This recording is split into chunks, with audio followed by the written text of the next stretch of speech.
and welcome to Reddit on Reddit, the internet's auditory version of Reddit. I'm Nelson Allingham, joined by Michael Campbell. Enough about me, Nelson. Today's a very special day because it was my birthday a week ago. It was. And that's the special occasion today. Yep. No, happy birthday, Nelson. This comes out on your birthday. My birthday today. I mean, not today when you and I are talking. Not but today the when we're... schmucks that listen to the podcast, and they'll be hearing it on your birthday. You guys, what better birthday treat than for you all to be listening to me on my birthday? Yes. 26 years young, Cambo. Did I ever tell you, like, my go-to joke always was if it's your birthday and someone says, "Oh, how old are you?" I'd always just say minimum 15 years older than I was, just to see how they reacted. So someone would go, "How old are you?" Say I was like 25. I'd go, "Oh, I'm 42." And they'd always go, "Oh, okay." And I'm kidding. I'm this old. And I've stopped doing it, Nelson. You got to get the right. Yeah. Well, because if I say 10 years-ish older than I am, people go, "Cool." And you're like, "Oh, what?" yeah. Happened to me the other day. Yeah, Someone said, "How old are you?" I said 10 years older, and they went, "Oh, well done." I was like, "Oh, hang on."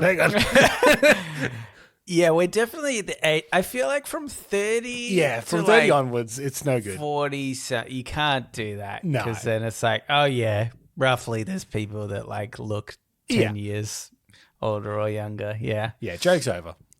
Joke's over. Like with just getting older in general, life is about several jokes just being over. Yeah, like, and like the joke of being able to go out for a night of drinking and then not have a hangover afterwards. Joke's over, Cambo. I'm long past that. Joke's over. It's pain. Yeah, it's life. That's age. Age is pain. Happy birthday, Nelson. Happy birthday. I just went to the physio recently, and I'm like, I've got a problem with my knee, and they're like, well, turns out you've got your left buttock is weak, and it's causing this knee problem. I'm like, great, just great. Another weird old person thing. Yeah, just joke's over. Joke's over. Joke's over. Time for death, I reckon. I'm basically there. If it happens any time past now, you go, fair enough. It's all starting to fall apart. It was inevitable. That's where I felt like I was going. May as well end it now. Not going to live to see many more great things in my life now. What is there to look forward to? Okay. I went through the whole Marvel series. Yep. Avengers Endgame. Life has been downhill from there. That's actually kind of true.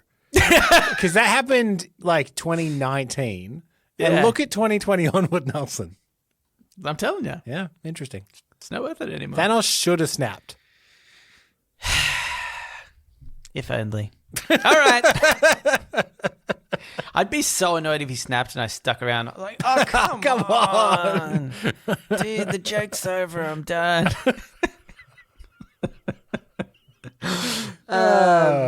Welcome, new listeners. We're not always this bleak, only when one of us is aging mortally. It's our birthday. Anywho, this first Reddit on Reddit. Oh, was God. Posted to us by Waves of Misery, and it was in the subreddit World News, but it was originally by Girl Like a Pearl. Earth's black box is being built in Australia that will record every step towards the demise of our planet. Yeah, it's what a fitting subject we've chosen given the introduction to this podcast so far. Yeah. It's like, it's all gone, joke's over, the world's gone to hell. This is how Earth's black box is going to start. Yeah. They'll be like, Avengers Endgame's finished. That was the first inciting incident. Yeah. You know, like the assassination of Franz Ferdinand. It'll be Avengers Endgame. Yeah, Avengers Endgame releases cinematically. The world starts to decline. Yeah, we're done. Well, the question I had is a regular black box. The idea of it is it's supposed to be kind of very, very hard to destroy. So in a plane crash, they can still try and recover and find out what happened. Yeah. Is this Earth explosion proof? Say the Earth were to be destroyed in some way. Yeah. It needs to be able to withstand some kind of alien laser that blows up the Earth. Okay, yeah. I mean, it would be totally wild if Earth's black box was documenting the demise of the world. Yeah. And it talked about pollution and political instability and all that. But in the end, on the last entry is just, it was aliens. Laser. aliens blowing us up currently. And that's the last entry. We go, I really thought it was going to be some of this other stuff. You're looking at this from a human perspective, Nelson. I'm looking at it from the perspective of aliens that come along and discover the black box. And they the go, aliens that killed us. It was They're like, this is useless. We know we killed you guys. Because they go, maybe another race of alien finds it. And they go, look, it was blown up by those aliens that go around with the big laser blowing up planets. But I'm looking at the records and it wasn't looking good anyway. So This was a mercy killing is what it was. Like, oh boy, with their trajectory, like mass starvation. Yeah. You know, it was going to be horrible. They said there's something here recorded that seems to be the kind of, I guess, the antithesis of what it did become, which is the destroyed world. And that seems to be something called Avengers Endgame. And I don't know what this is, but this is the point. This is the inflection point. Yeah. Everything went very wrong for them, and we should have lasered them then. That was the point.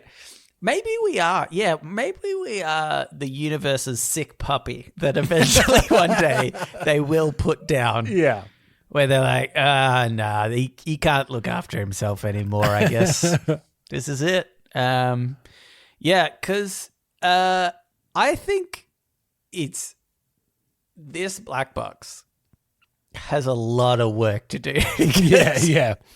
I'm a self-proclaimed doomer. Because I do think the world is doomed, and not in a like next week kind of thing, you know. Not until I start looting, Cambo, should you be worried. Okay, if I start looting, you know that all right, Nelson thinks it's going to happen, and he's a pretty cluey guy. You know, I'm just saying that might be the time to start panicking. Okay, so in a way, there are several things that are seen as like markers. Like weirdly, I don't know if you know about the Waffle House Index. No. So it's to do, I believe, with certain weather events in certain areas of America. People more than the actual Bureau of Weather will look at whether or not Waffle House have closed or opened to know whether or not they need to kind of get out of there or not. And how does Waffle House know? Well, it's a weird thing of like, it's just that historically, for some reason, there's a lot of data that indicates that Waffle House has been really good at picking kind of when to shut like their restaurants in danger of weather for some reason. Yeah. I don't know why it's Waffle House in particular, but it's become a thing, the Waffle House Index. Yeah. And now for everyone else with the world ending, we have what's called the Nelson Allingham Index. Yeah. Which is we're looking at him and he's not looting a single thing. He's paying for everything he goes and gets in. Well, not everything he gets from the shops. Sometimes. Sometimes something slips into the bag. Sometimes something slips into the bag. Sometimes something goes through his potatoes. Who knows what's going on? That's... mine is a sort of index of 0 to 1. There's no like, there's no in between necessarily. Just an on and off yes or no kind of a scale. Okay, I found, by the way, this is the official levels of the Waffle House Index. Okay, green means they're serving the full menu. Restaurant has power, damage is minimal. Yellow, they're on a limited menu. Power is either absent or delivered by generators and food supplies are running low. And then in the red is if Waffle House is closed, there is severe damage, weather coming, possibly flooding, severe destruction may happen to the restaurant. Okay, so this makes more sense now to me, because I was like, surely there's some places that are just going to be like, like severe weather coming through, we're going to be safe and just evacuate now, close our doors. But this sounds like Waffle House is like, I reckon if we can survive on generated power and just reduce our menu a little bit. This is more about them being as tough as nails. It is. Like trying to get any buck that they can. I get it. We don't have Waffle House here, but I believe their reputation is Waffle House is always open. Yeah. No matter what, you can always go to Waffle House. So if Waffle House is closed, something's going on and you need to start panicking. How do they hire their staff? I don't know. Like, hey, by the way, there might be like cyclones nearby, but you kind of need to, you're going to need to flip some waffles on backup generated power until it's right on your doorstep, and then we'll allow you to close. Yeah. By the way, it's still only $4 an hour. I'm curious, actually, to our American listeners, is this a known index? Like, is this a normal thing that people will refer to, or is this still kind of a niche thing? This sounds stupid. Yeah. It could be something like that. Not my index, Cameron. People talk about it all the time. By the way, it does actually... Hey, is Nelson Luton? No, we're fine. We're fine. I do actually see linked at the bottom. It says similar, the Big Mac Index, which is an economic index for, it looks like, inflation. I'm assuming it must be the price of a Big Mac. I would have thought there would be when we were young, still McDonald's related. The ice cream cones were called 30-cent cones.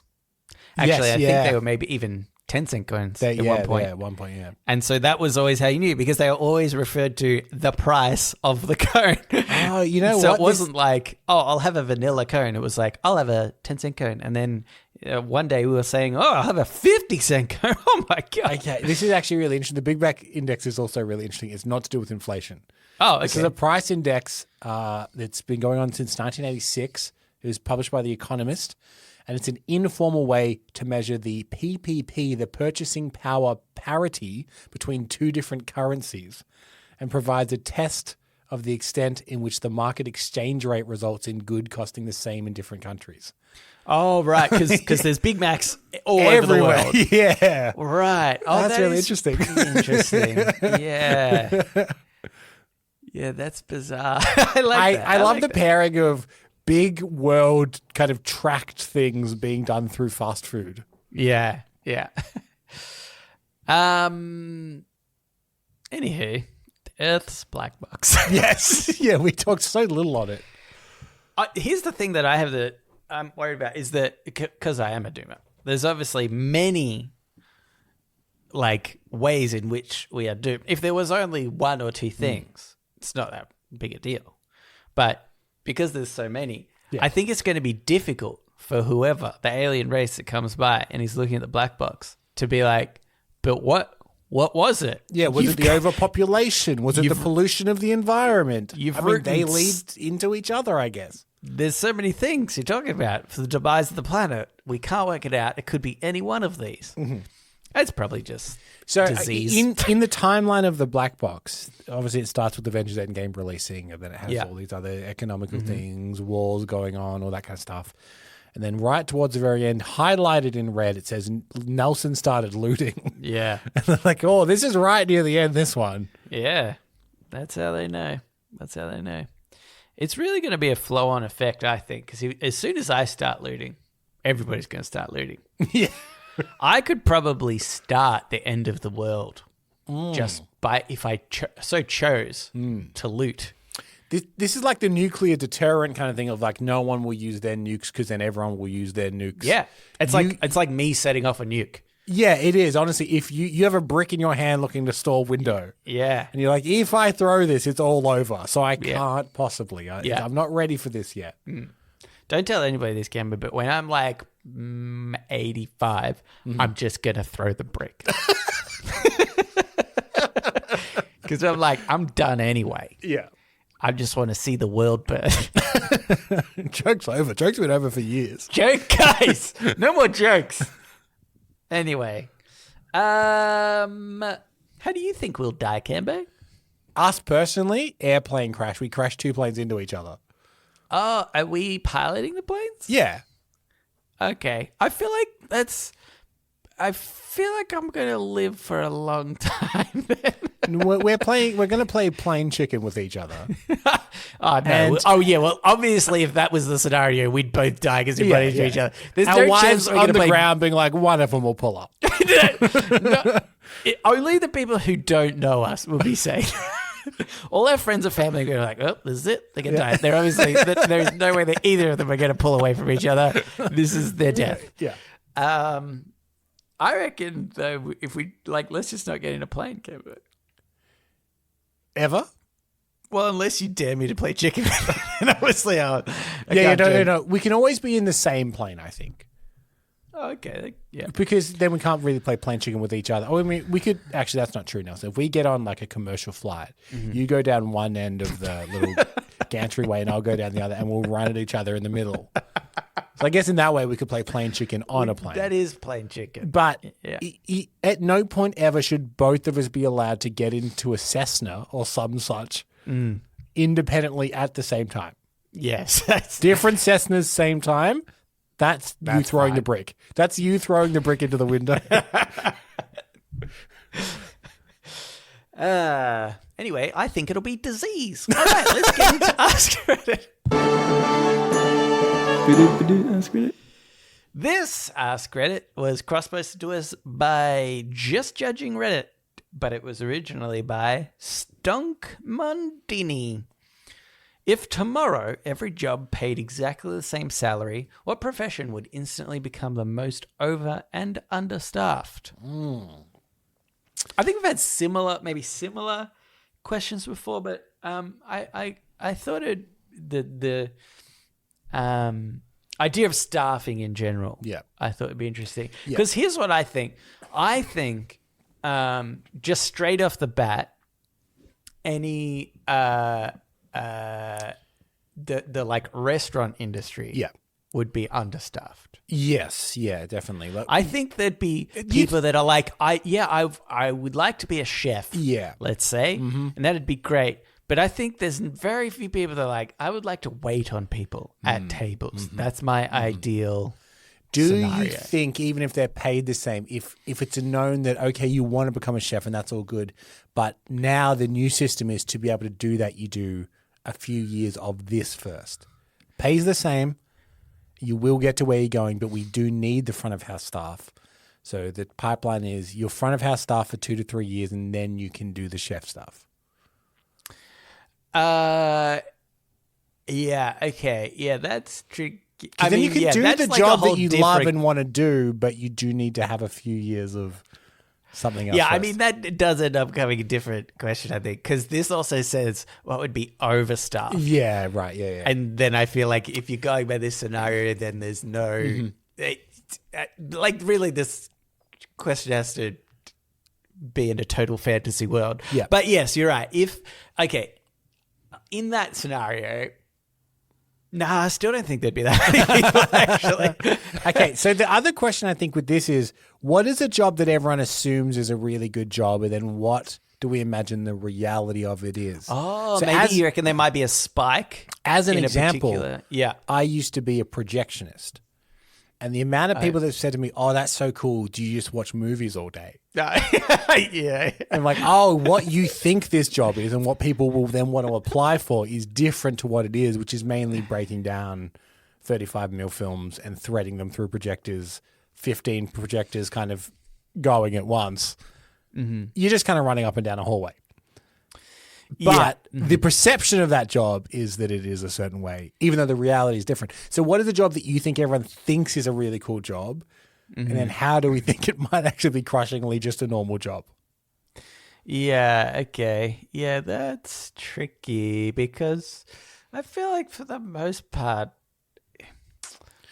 I'm a realist in that sense. Yeah, I think we are. I don't think I ever would have got fooled by the projectionists just watch movies all day scenario. Well, yeah, and you happen to know a bunch of projectionists as well, I guess, which kind of helped. But I think you're right. You are more clinically minded than that. But I think, especially, let's say, younger men might go, "Oh, I'd love to be a porn star. You're just having sex all day. How awesome is that?" And then you get to set and they're like, "Take this pill so you'll be erect for 8 hours." Like, oh my God. What? Yeah. They're like, obviously, you need to do all these different things to be able to perform in this way. And here's a woman, she's probably drugged out of her mind as well to get through this. Here's 15 people around you and go. Also, and finish not on cue if you could. Ever since every job started paying the same, this industry has boomed. So there's like just way too many people doing porn. So you're doing the weirdest stuff. Yeah. Halfway through this scene, there's going to be several animals, but we're not going to tell you which ones because that makes it more entertaining for people. You can choose to have sex with the animals if you want. Yeah. Whatever. Yeah. They're getting paid the same too. So I'll tell you what seems like a cushy job, and I work around enough people that do this, so I still think I might be onto something, is afternoon, like, drive radio. You start late. Yeah. You work you don't work a full day. Yeah. You get in at maybe 1, start at 3, go to 5, get home at 6. Yeah. That seems like a good...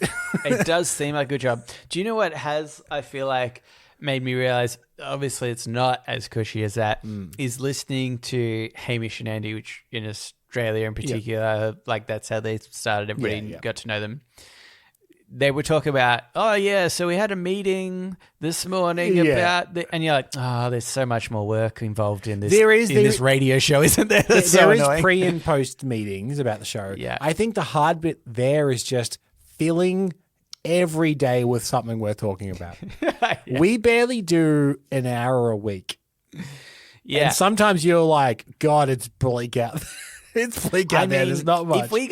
If we got paid as much as Hamish and Andy get me, I could do this. I could do this every day. We could do this every day, yeah. We just log on to Reddit and be like, right, whether it hits or not, I'm going to read this podcast. We would hire people to do that for us. No. The money's all me. And everything pays the same, so you'd be paying your own salary to someone to do that. Yeah, that's true, yeah. It also depends on like how much are we getting here? Because then I'm thinking more like I would. Do you think is the quickest job to complete? To complete, yeah. Here's what I'm thinking. Yeah, paper round. Oh, I see what you're saying. Yes. Okay. Yeah. Or, I used to do that when I was younger. Yep. It's just like a couple of blokes, go for a nice walk. Yep. I mean, to be honest, when I was a kid, I effing hated it. but I think as an adult, and if I was getting paid the same amount as any other job, I'd be like, yeah, this is sick. I just do a bit of a walk, deliver some paper to people. Yeah. Piece of cake. Maybe like if you're an actor in a play. Because if the play is hour and 20 long, you're probably your day from go to woe for doing that bitch can't be more than like 4 hours. There's like a lot of rehearsing and stuff. Yeah, what you want to be is an actor in a play that's up and been going for a while.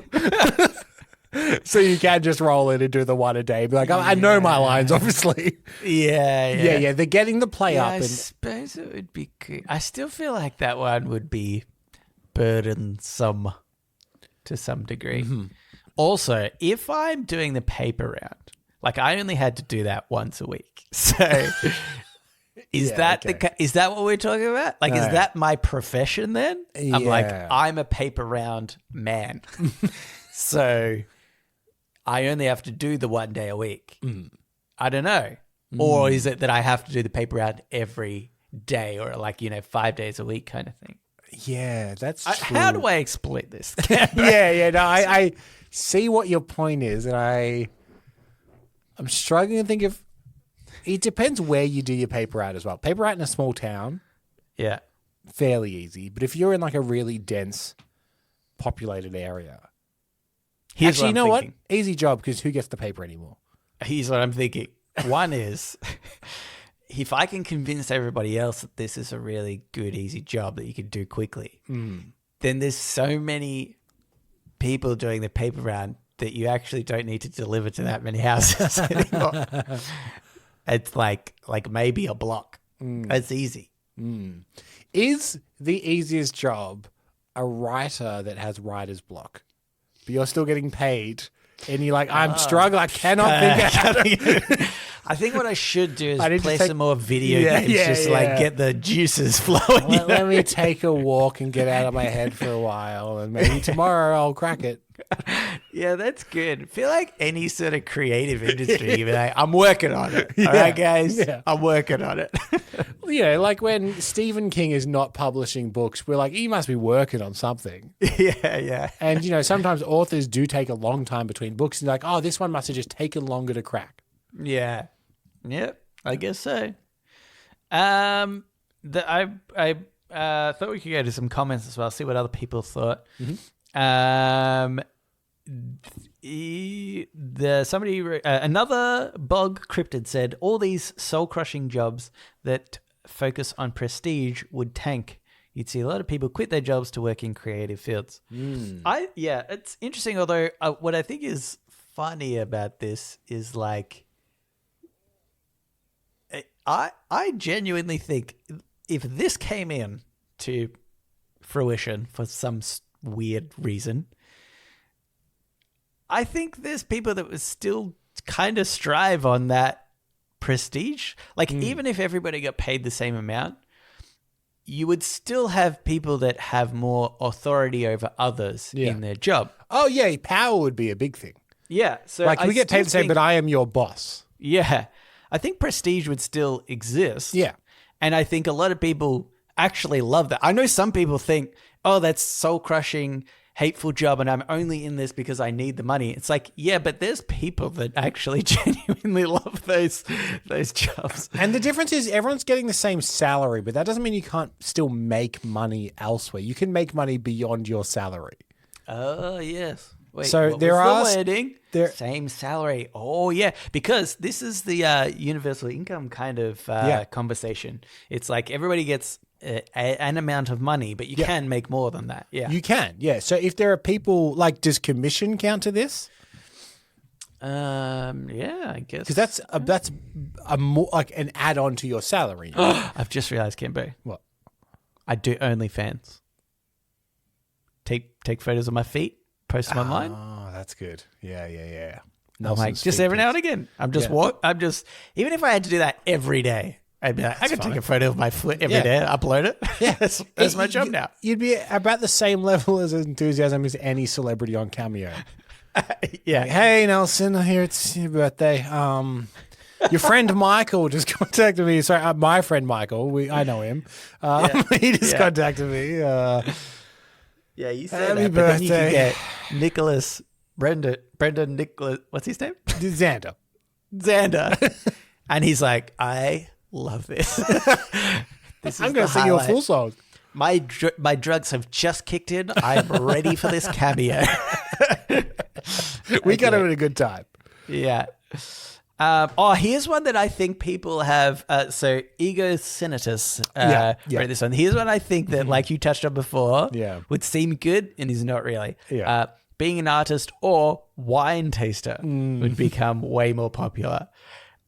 I reckon being a wine taster is one of those ones where you're like, I fucking hate tasting wine.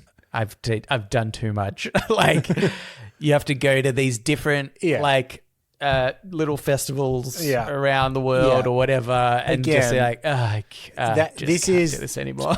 This is the projectionist thing. It's like, oh, so you just drink wine all day. That is an element of my job, yes. Yes, you do drink some wine. There's some other. So you just drink wine all day, and that's your job. Yeah. And you're like, well, actually, no, I don't drink. I spit it out a lot of the time. So you just drink wine all day, and that's your job. I do like this one here from Roger Pendro's Smile. says, who the fuck would work in finance without the money incentive? Absolute dog shit industry. See, that's one of these things again where there's some weird people that are like, Yeah, they love it. I think my sister-in-law, like she is an accountant, and so I reckon that she probably, I don't know, I don't want to speak on about, but I think she likes her job and the elements of her job. For example, right, like the way that's meant to work is like, if you're investing to take the money you have, you're making money on investments outside of your salary. And if someone's really good at that and they could do it themselves, there is still a value to that because the salary might be the same, but what you do with your salary and how you invest it are very different. Yeah. And this person would know how to do that. Yes. True. I feel like we've really ruined this question by being like, well, there's salary and then there's income. But that's what the question was. The person that posted this has not considered. Okay, I've got a new one. This one's by Not Stonk, Not Mondini. If tomorrow every job paid exactly the same salary and you couldn't earn any more money, yes, okay. What profession would instantly become? Okay, anyway. We ruin a lot of things. We ruin a lot of people's fun. What we do is we go, you think you got something here, do you? You think there's no loopholes around this, do you? And then we find the loophole. Idiots. We say, oh, you think this is some kind of joke? Joke over. We stop jokes now that we're over 30. Jokes. That's our job. Yeah, we're that joke is our job. killers. Let me tell you, it's a painful existence. Yeah. People want to laugh, we won't let them. If we're at a party and someone tells a bit of a blue joke, maybe they make a joke about Jeffrey Epstein not killing himself or something, and you go, a lot of victims though. Yeah. Oh yeah.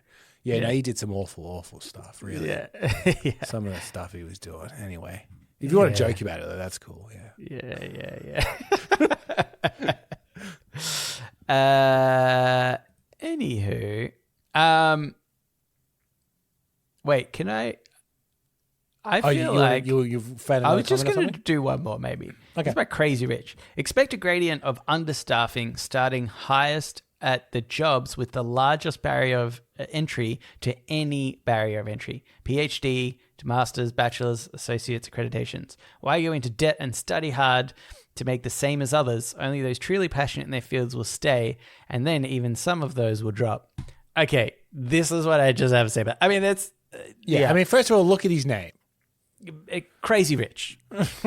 No, you know what I think is a total misconception? What?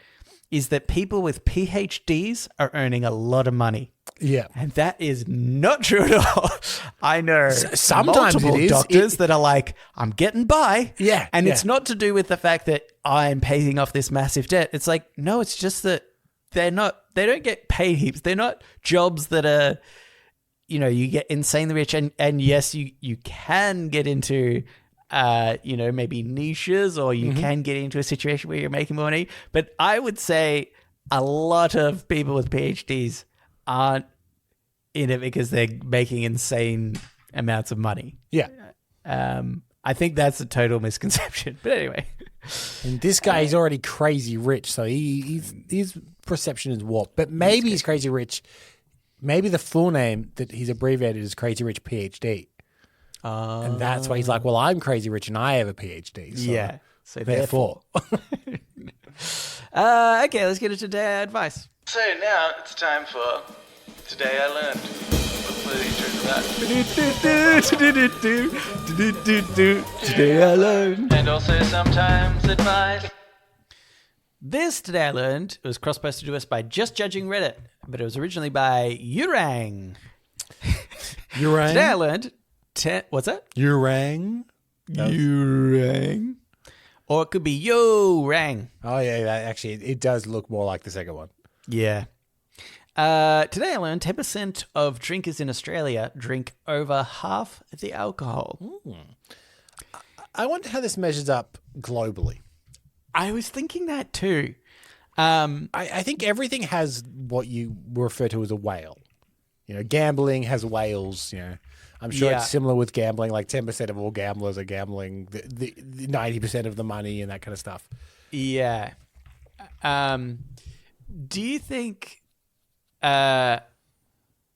because I think that's. Oh yeah. See, I was thinking about gambling as well. In fact, I just quickly binged to see what percentage of Australians bet. Which is not necessarily what percentage of Australians make 50% of the bets. Yes. Or spend money on betting, which is obviously different. But what do you reckon? So I would just, for context for everyone, Australia has a huge gambling problem. Yeah. Like it's... And part of the problem is that we don't really have strict regulation on how we can advertise gambling. Especially, it's like everywhere. It's everywhere. Like during football games, like and I know that there are sports betting and stuff in America as well. But Australia has normally been seen with stuff like smoking and stuff to be quite progressive with a lot of this stuff. But gambling is a really big one here. Like the lobbyists just managed to get their way in. Yeah, they really did. I think make sure that no legislation was against. So are you saying what percentage of Australians place bets? Yes. Yeah. Okay. And for example, I guess I would technically count. I place a single bet every single year. Place one bet. So I would count to that, even though I don't think I'm a gambler. Yeah. You're an addict. I get it. Yeah, I am an addict. I think it is 65%. 73%. Oh, okay. Yeah, that's high, isn't it? 38% of adults gambled at least once per week. That seems like a lot. Yeah, wow. Isn't that a lot? That is a lot. At least once a week. I mean, I imagine a lot of those would come from lottery tickets. Yeah. Too. Because that seems like you can easily just like, Are you buying a lottery ticket a week? That's crazy. I reckon a lot of people put in you get the $5, $2 ticket, I don't know what it is, and you just put that on repeat. And got to be in it to win it, Cambo. That's true. Okay? I have said I'm pro lottery because I will never be able to make that much money in my life ever doing anything, so I may as well get a lottery ticket. Like, I can either know that I'll never have millions of dollars, or I can pretend that maybe one day I will. Yeah. If you're just doing it to soothe yourself, to be like, maybe then I will be as rich as I want. Yeah. I think I don't understand sports betting. That obviously is like a big problem in itself. Like excluding some of those, like pokies is obviously kind of bad.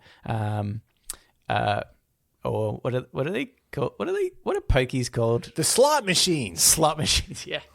I was like, I don't think anybody will understand. Well, a lot of people won't understand what pokies is. Yeah, we call them the pokies here, which I think is a brand, right? Isn't pokies just I think it is a branding. Brand. It's like saying Photoshop when you mean photo edit. It's like yeah. But anyway, just if we're talking about sports betting, which is still very big in Australia. I can't get behind it because I feel like some people are, betting lots of money and they're like, I bet $20 and then I won and now I've got $150. I'm like, that wasn't worth the bet. See, I'm going back to my lottery thing. Yeah. I'm spending like $5 to $10. But I'm hoping to get like $50 million. Safely you will never spend $50 million on lottery tickets. Exactly. Break even when you win. Yeah. But in a short period of time, they could spend that. If in your life you spend collectively $10,000 on lottery tickets, and you win once in a decent division, you're up. Exactly. See? Kevin, somebody finally gets my logic. Like Alan, who keeps saying, stop wasting all the money on lottery tickets. And you know what? She's not going to get a fucking dime when I win. Anyway, yeah. What we're talking about? Gambling's bad. Drinking. That's bad. Oh, yeah, drinking. Yeah, and there's also there's a lot of studies. I know here in Australia, I'm going to assume maybe more globally as well, is that a lot of younger generations are drinking way less. than I was former about to mention that generations as well. too. Yeah, which I think is really good. Me too, yeah. I actually think it is the what I think has happened is realistically, let's say 20 years ago, if you didn't want to drink alcohol, you sort of had to drink a sweet, sugary drink. Yeah. And I think what's been really great is the introduction of alcohol-free beers, Yes. things like that. Absolutely. Where it's like, oh, I can drink something else that's not disgustingly sweet and just be able to enjoy it, kind of thing. I get that that's why it's trending that way. I am all about it. Like, as someone, I've never been a big drinker. I drink very, very occasionally. So it's good to be an inspiration to the younger generation. That's been good. That's been very nice. I'm assuming they're like, he doesn't drink and he's cool as fuck, so let's do what he's doing. But there has been... What? That was you? Yeah. That was definitely you? Yeah, I'd assume so. Name another person like me that doesn't drink that much. You can't, see? Exactly. Chris Hemsworth. He probably doesn't drink much at all with that body. I have no idea. It just seems kind of believable. If somebody said, "Oh yeah, he doesn't drink," I'd be like, "Oh yeah, I think I get that." Look at him; he looks great.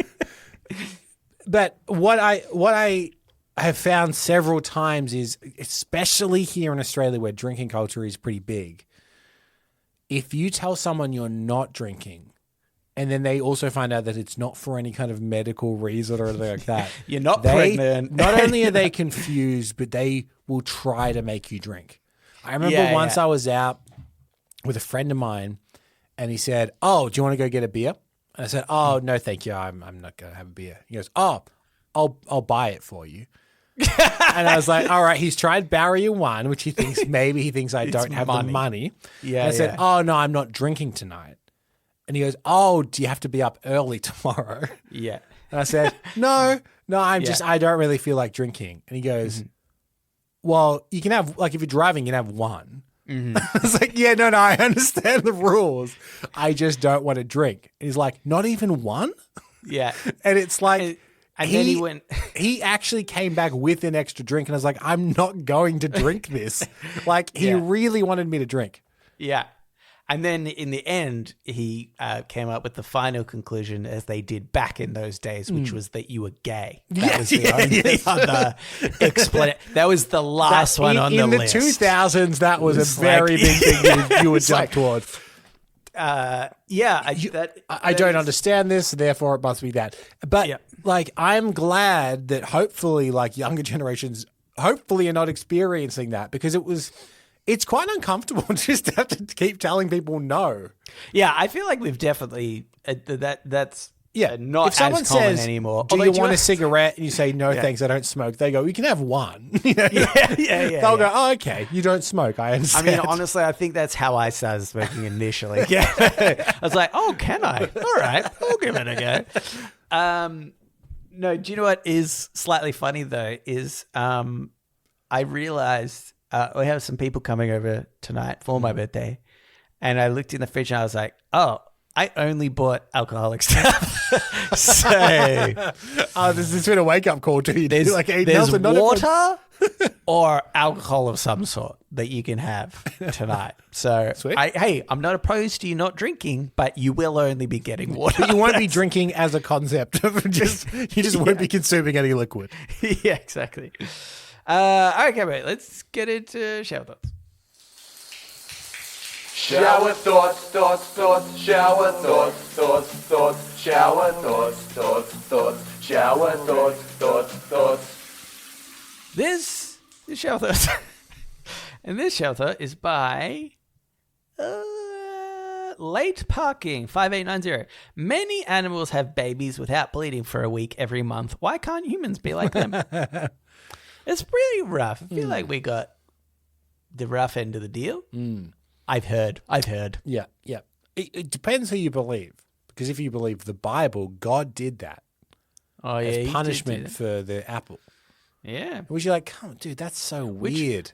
Doesn't it also imply, like, that he did that to, like, wolves and stuff as well?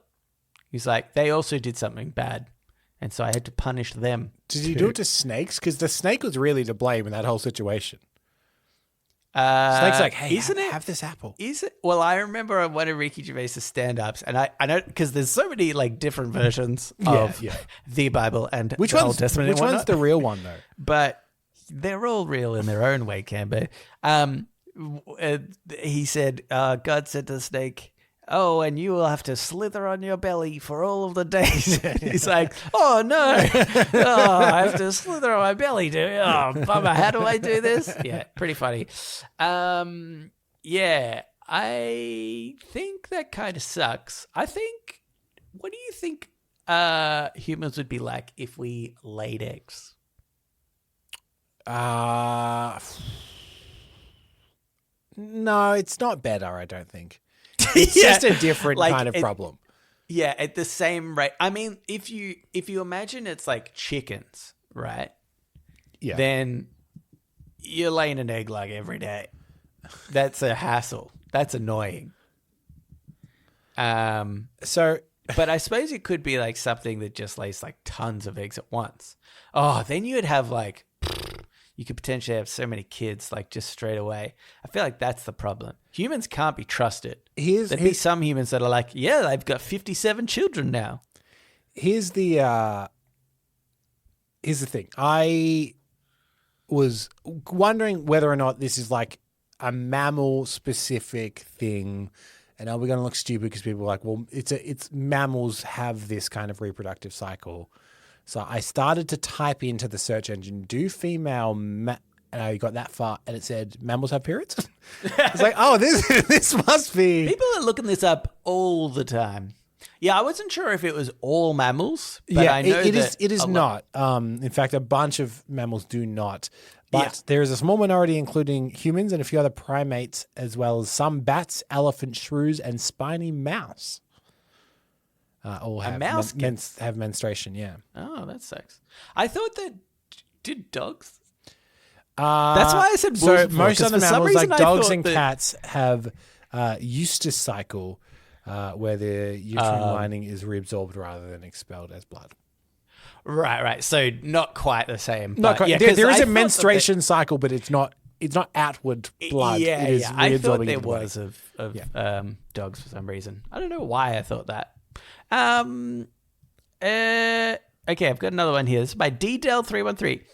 Vegans ruin vegan dishes. There are many vegan dishes that are positively delicious. Sometimes vegans ruin it, though, by giving it a name that forces you to compare it to a non-vegan dish.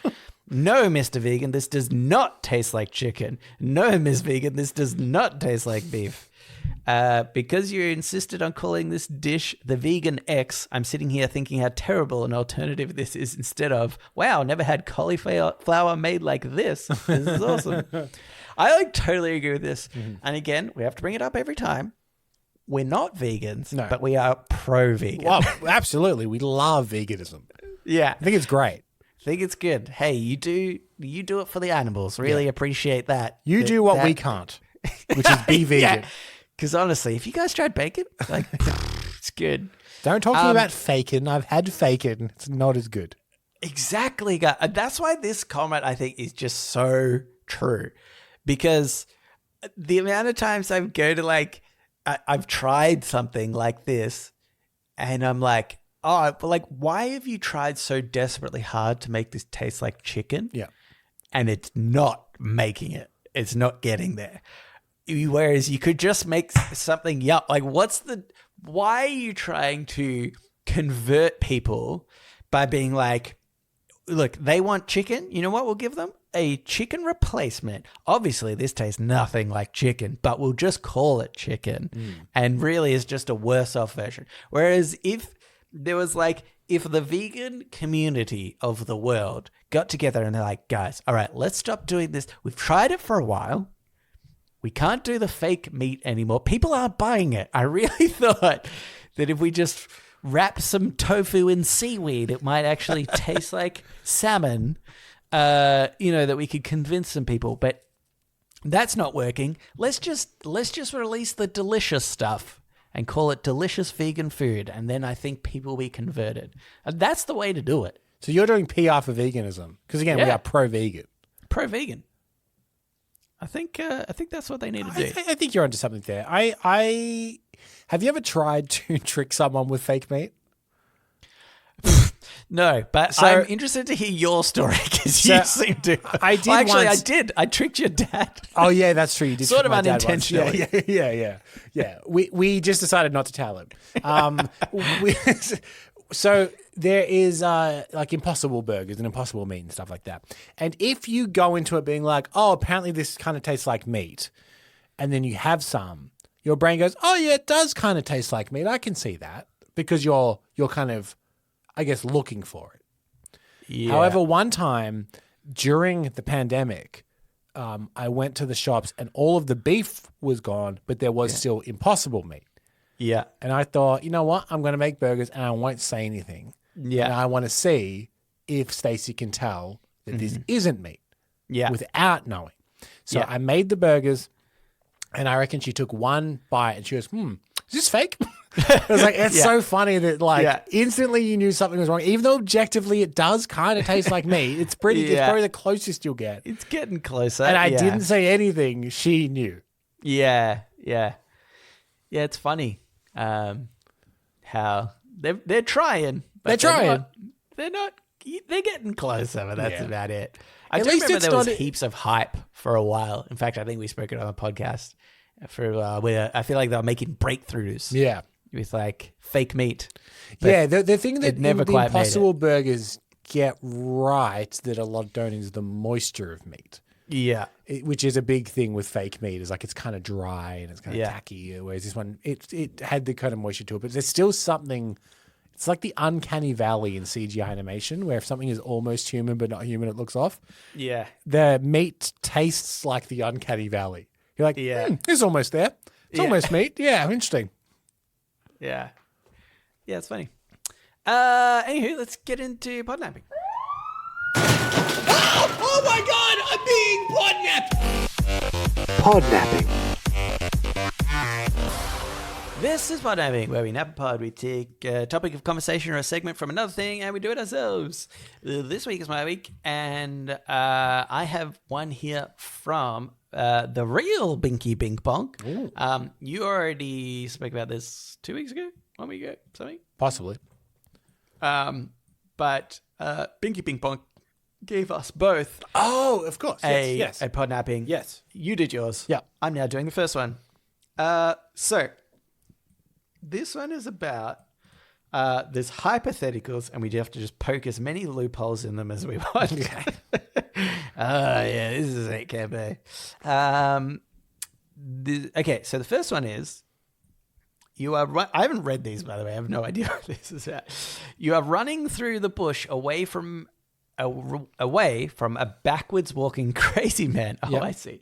That is trying to kidnap you. When all of a sudden you come across a pack of wolves that really want to maul you.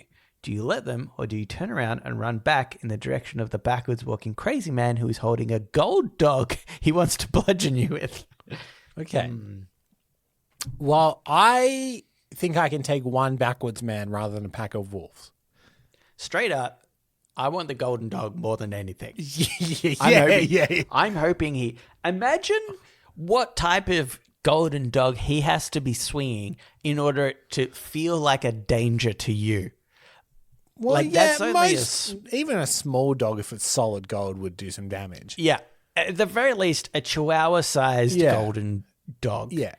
is probably the most dangerous. Yeah. Because if he's got like a Great Dane, he's not picking that up. Yeah. He could try to swing that at me. Yeah. I'd be like, sure, punch him in the face. Still pick up the Great Dane. You and I, if we're carrying it together. Yeah. The thing We is, could run away with that. what I would do is I would bait the wolves to chase me.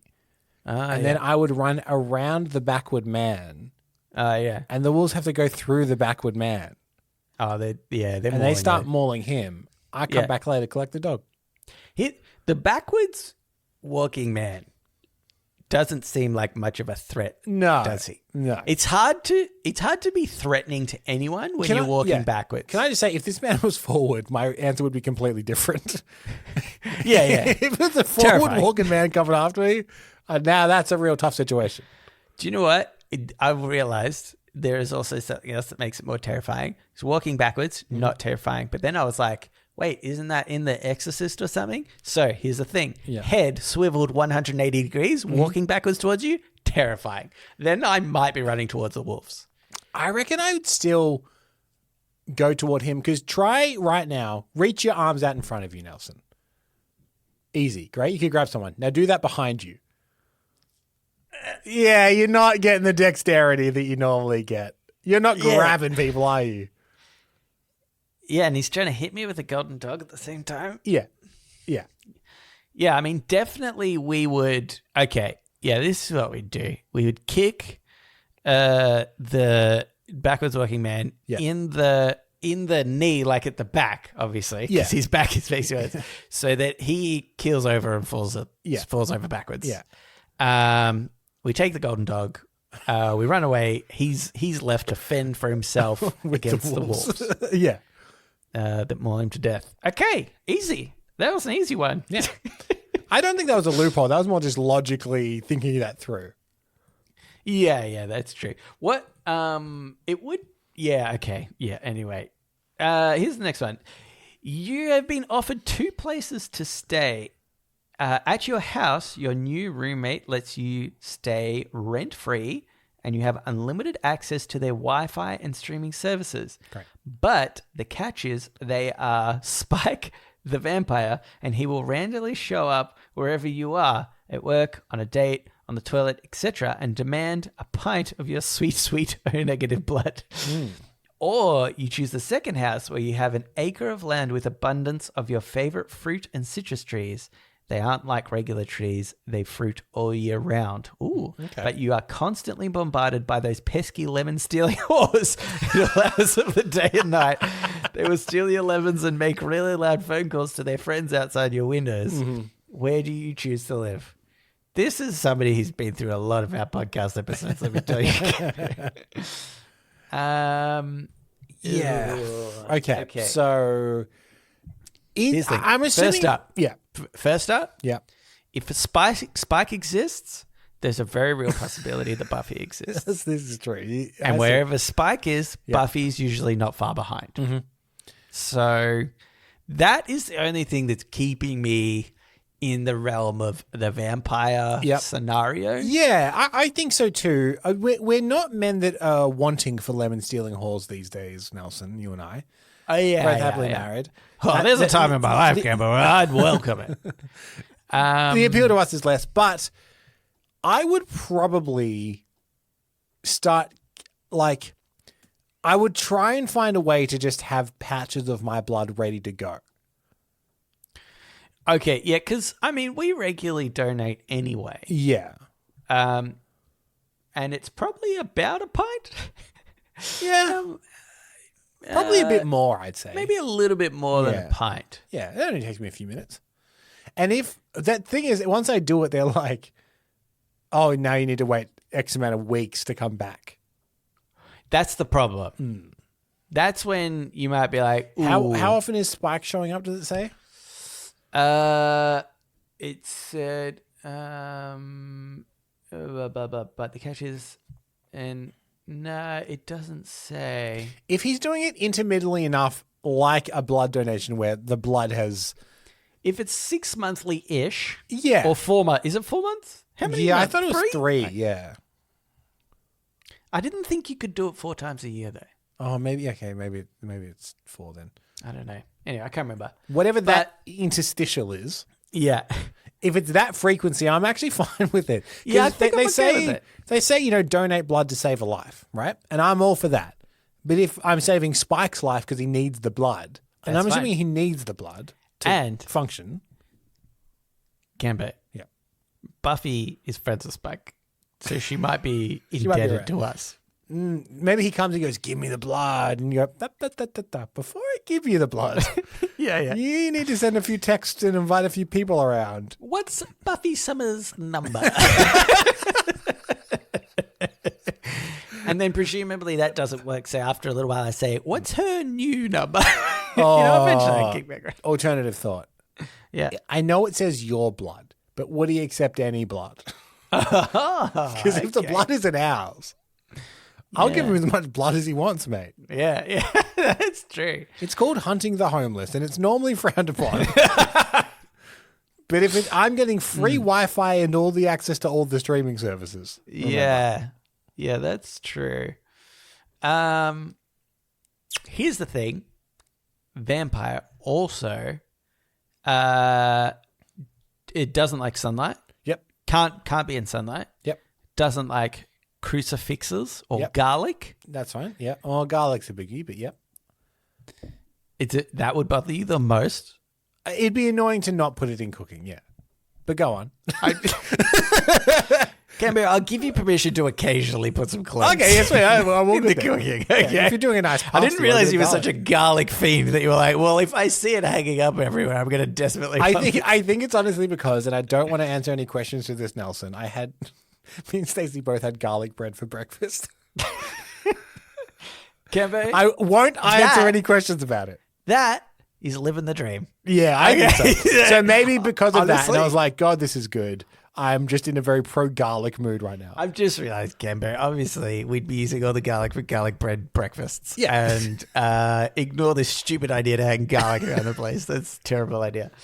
But all I'm saying is, you could avoid him, I think. Yeah, in fact, there's sort of some... Because also, I'm trying to think of the lore of Buffy and vampires. So, like, you have to invite a vampire in. Yeah, but you're in his house, so presumably the invitation to the house. He can't own it, right? What if you were like, what if you signed the lease and then you're like, this is mine now, get out. You're not welcome here. There is an episode of Buffy where I think it is Spike, or it could be Angel. Actually, maybe it's Angel. I think Willow does some like counter spell because she had previously invited him in. Mm-hmm. And now they were like, Angel turned bad. Yeah. So then like Willow or somebody was like, I'll just do this reverse spell. So I'll just do the reverse spell where I'm like, it's mine now. You're dead. You can't own anything. Yeah. So this vampire is like, you can stay in my house, Wi-Fi, streaming services. Yeah. Occasionally for payment, I just need a little bit of blood. Yeah. And you're like, I'm going to betray that vampire and make him angry at me. I'm going to say, how about this? Now that I'm on the lease, I won't permanently kick you out of your place and you don't take my blood. How about that for a deal? What are you going to do? Kill me in the night? Oh, wait. Oh, wait. Oh, wait. Wait. Hold on. Just a little bit of blood? Yeah, sure. Take as much as you want. I don't care. Anyway, problem 2 solved, Cambo. That's it. So thank you for adding in the real Binky Bink Bonk. Yep. If you would like to write in with a podnapping suggestion for me, do it. Yeah. If it's for Cambo.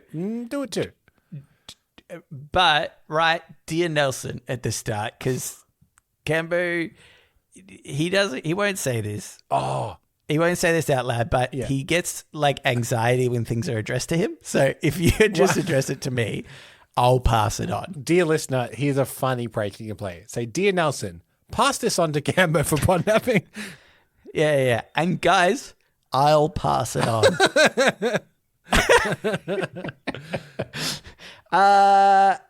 Anywho, we're not going to do that here, mate. No, this is quite long. This is like a long episode. All right, that's it. So write in and stuff. Yeah, normally we do an AMA. So if you would like to write in, Nelson, where can people find us? Reddit podcast, READIT podcast at gmail.com. Yep. You can also reach us at the subreddit. Yep. Or our Discord. The link is in the show notes. Yeah. And on the off chance that any of those little kids on Spotify have made it this far into the episode, flood those comments with happy birthday Nelson messages if you would. Or just continue talking how you normally talk. That's fine. Probably. Yeah, stuff that's going on in school. Oh, yeah, and rate the stuff show, like that. review the show, all that kind of stuff. Anyway. So thanks for listening, and we will read you later.